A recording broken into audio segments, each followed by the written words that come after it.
What's up, League of Legends fans, and welcome back to another episode of the No FFs Podcast, a podcast where we go quick, we go hard, and we get to that point in every match, every series where the FF votes start flying.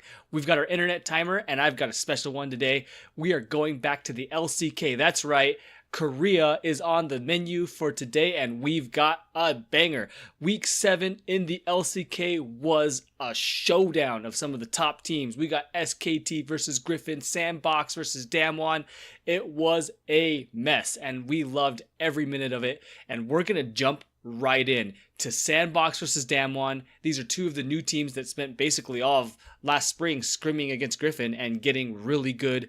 They are both for real. Sandbox is still in second place. Damwon is in position for the playoffs. They're kind of in that middle pack with KINGZONE and Hanwha Life, and we'll get to see if they're for real. So we're going to review 4 matches today: Sandbox versus Damwon, SKT Griffin. Of course, we're going to save that for the very end.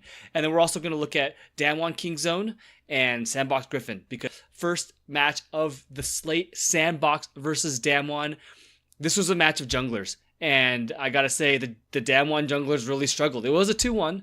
So they did some things well, but look at what OnFleek is doing in game 1. He's on Olaf, and he's going into a Riven, and he knows he has early power against Riven, who wants to farm until she gets items. And this is at almost 7 minutes into the game, 6:58, and I love what he does. He contests the second blue buff spawn. He's got Ashe pushing up the bot lane. He's got LeBlanc pushing up the mid lane, and it just gives him the freedom to come over here.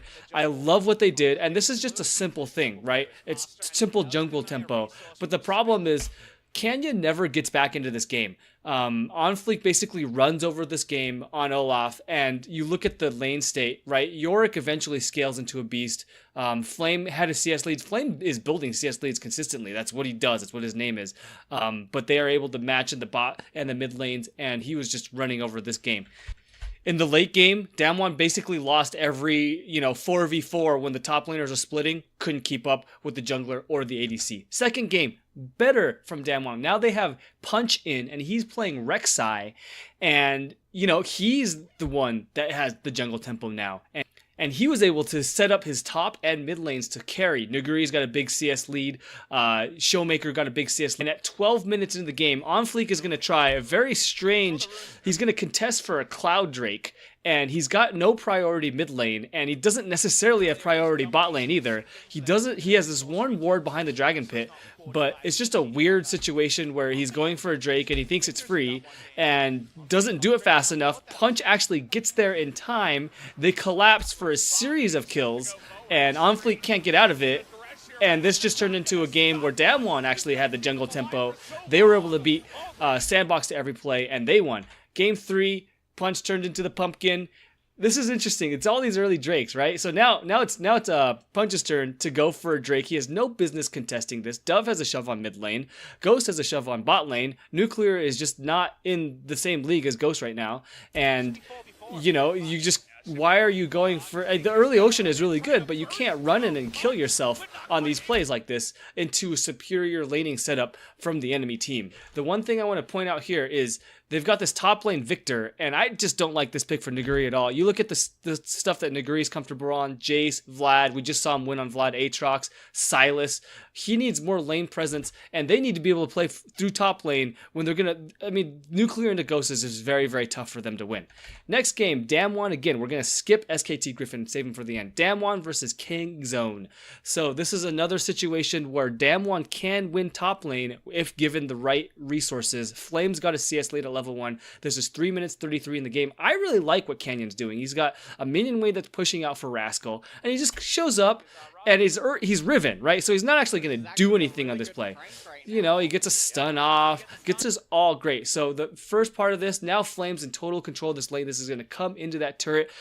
Canyon can transition into his blue side jungle. He's got the scuttle already. Perfect. But then he turns around, and he's got flash, and it's like, I don't know what the plan is here. Like, he can't fight both of them. He's a Riven. and he ends up feeding over a kill, and this is just tragic for the Damwon top lane. After that, KINGZONE basically took over the entire game. Cuz just was a monster. I'm going to fast forward to 22 minutes in the game. This is actually when Damwon had their moment. They had their shot. Cuz is taking Drakes all over the place. Turrets are falling for KINGZONE. Damwon don't have any map pressure. But then they find this arrow onto Cuz. And they get the team fight win in top lane, and instead of going with the Baron, right, Cuz is gone, there's no smite, instead of going for the Baron, they decide to turn around. At 22-23 in the game, they turn around for the top tier 1. Top tier 1! They don't get Baron! And LS is on the cast, and he's like, what is going on? Can't do this type of stuff. Cuz carries the game, and that was it. Damwon versus KINGZONE game 2. Now KINGZONE are on blue side, and they have Cuz on Rek'Sai. And this is a good lane setup for them too. They've got winning solo lanes on their side now. And so Canyon, he overforces here. Canyon's behind on tempo. Rek'Sai had basically won mid and top. They did this mid play where they contested over the scuttle, and KINGZONE got it, Cuz got it, but it forced Showmaker to come help, and Showmaker gave up level 1 push into level 2, and then Rek'Sai also went up for a pressure gank on top lane. I was ahead in tempo. Canyon's like, crap, I gotta do something, I'm going bot side, and this is just tragic. You're feeding over kills to death. He's KINGZONE's best player. You know, KINGZONE's whole meta, you know, is about the scaling ADC and getting depth ahead and getting him to 2-3 items, and he just carries the game. That's the way they get to Worlds, if they're gonna get there or get through the first couple rounds of playoffs, and you just can't do this. You can't make this type of mistake against Deft. That's 2 kills. One actually goes to Tucson, but it's alright. Deft is ahead, and that was all she wrote for this game. Sandbox versus Griffin. It's getting good. We're going to be at 33 minutes into game 1. 33:57 actually, almost 34 minutes. This was a great game from both sides. The gold is actually in Sandbox's favor. This was a classic Sandbox game where they 2v2'd the bot lane and they were actually able to win. Ghost is good, man. Ghost is good. He was able to take down the Griffin bot lane. Viper's good too, but Ghost was able to win a 2v2, got them actually back in the game after OnFleek gave up some early pressure to Tarzan, and you're at the state where Sandbox is actually going to scale into the game. They got a Azir. The Rek'Sai is going to fall off a little bit.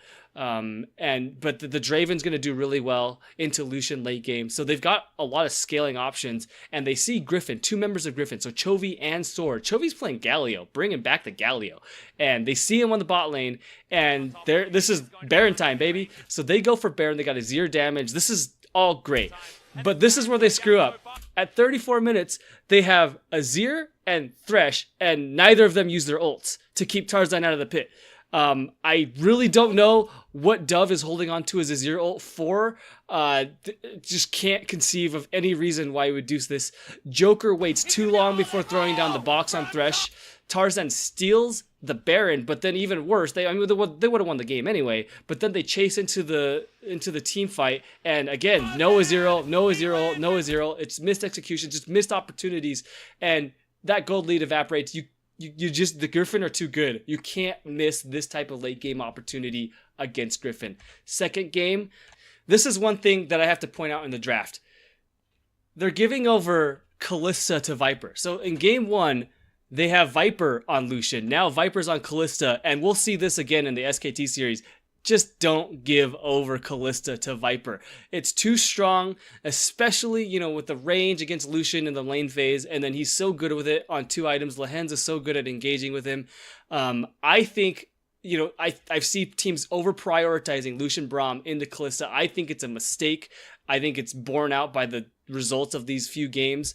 And I think they shouldn't do it going forward. You see the lane pressure that Viper has on Lucian. It's just level 3, has total lane control, and this allows Lehens and Tarzan to run right past the scuttle and contest the first blue from OnFleek. I mean, Olaf does really need blue to be able to spam his spells, and they just go back and forth. They have total lane priority in mid and bot. Don't give over that Kalista. Outranges the Lucian, and you know, Sandbox don't want to give this up, but this is the type of fight you can't take. So now Chovy's got first blood. We know what type of player he is. Can't do this. And, you know, that was basically that game. Now, the interesting thing is Sandbox actually got back into this.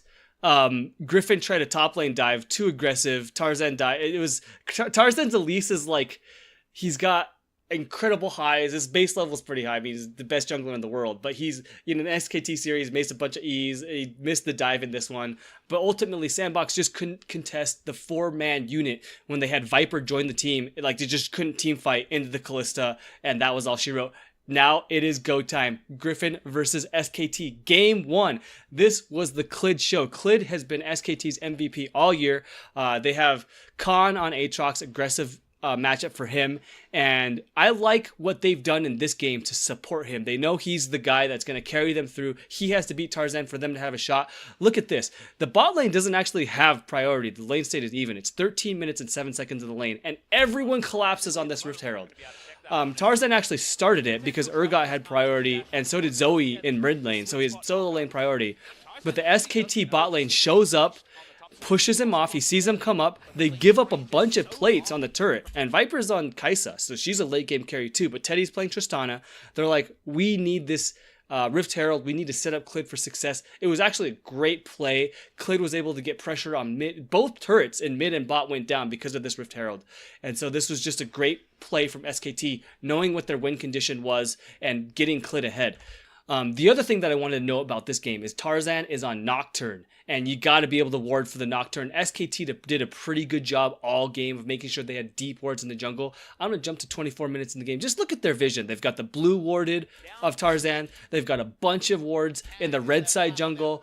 They basically make it so Tarzan can't force anything. They can't lose that late game fight. SKT is known for the late game Baron setup, and it was no different in this game. Clid was the MVP. Khan played a big role. And then Teddy was just unstoppable. He scaled really well on Tristana. The one last thing I want to get from this fight, it's a fight in the blue side jungle. You just want to see these two heavyweights. I just want to enjoy this. 28 minutes in the game. Look at how good this setup is from Griffin. They've got Nocturne ulting in. Now they see it, right? Because they know where Nocturne is. They see it. But Sword is also flanking, and it's like they collapse on Tristana. This is like the holy initiation from Griffin. No problem for Clid. Kicks him back. Tristana jumps out. This is just a fun fight. This is what you watch League of Legends to see.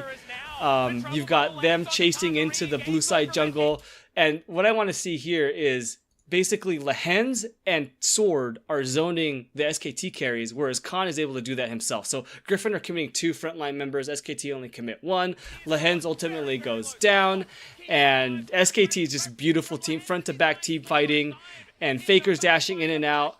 They get Lehens. Griffin decides to re-engage with teleports. Doesn't work out. SKT, beautiful turn back. They never actually get Teddy. And this is just a really, really fun fight from all sides. Might be in trouble. Nope. Teddy jumps in. Sword is dead. Viper is dead. And this is fun League of Legends, man. This is why you watch these games. So, second game, SKT versus Griffin. Stay with us. This is another game where SKT, being they, prioritized, get rid of this, SKT prioritized Lucian Braum. They gave over the Callista to Viper, and just look at the pressure that they have. Level 3, again, it's a theme with these guys. SKT know this is coming. They know that Tarzan's here because Clid spotted out his blue side jungle with a plant, the vision plant. And so you're going to see Teddy actually come and ward this. There's just nothing they can do. This is a really well set up dive. Again, this is the highest of highs for Tarzan's Elise. Hits everything. Unfortunate that the cocoon, Mata didn't dodge the cocoon. Really needed to be able to flash that or dodge that with W. And this is 2 kills over to Griffin. And you think it's over, right? But then the Khan show starts. So we're going to fast forward from 4 minutes to 29 minutes in the game. And at 29, this is just Riven being a beast.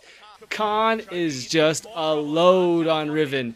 He's going in hard on Chovy. Chovy, the KDA king, is able to proc his Guardian Angel, but Khan is just a beast.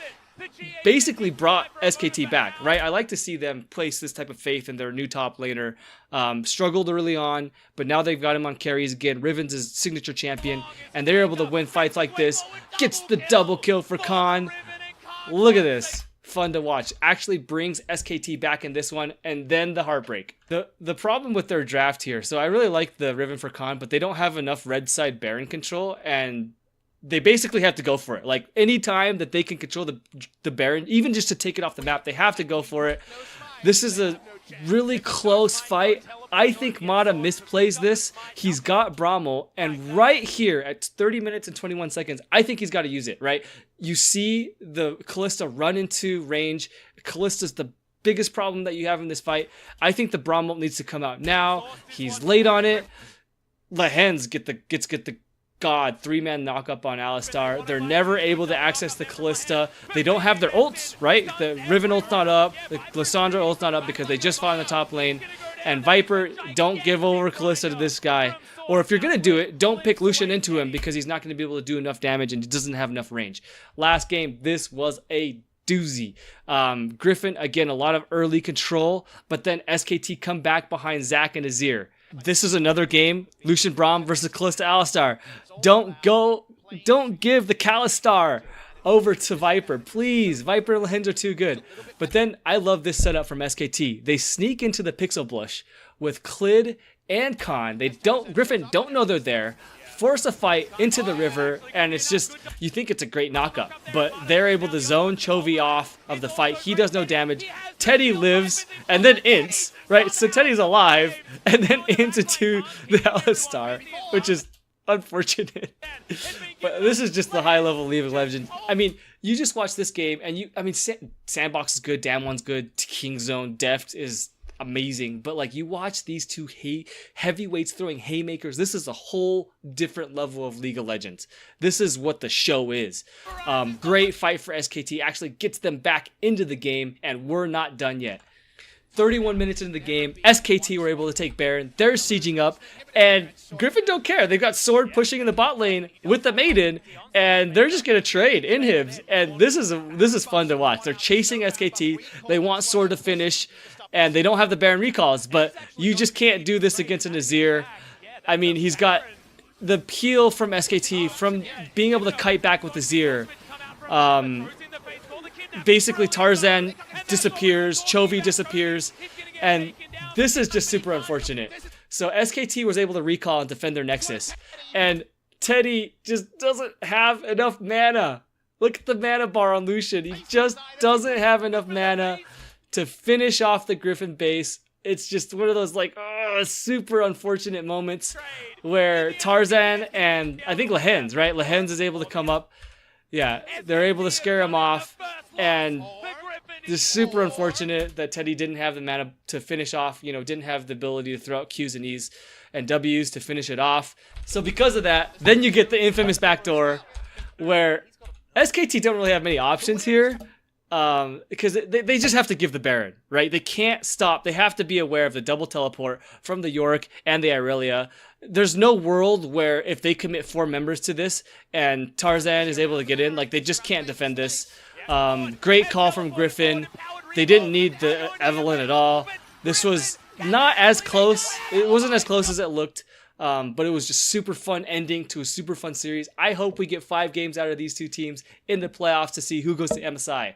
That's LCK.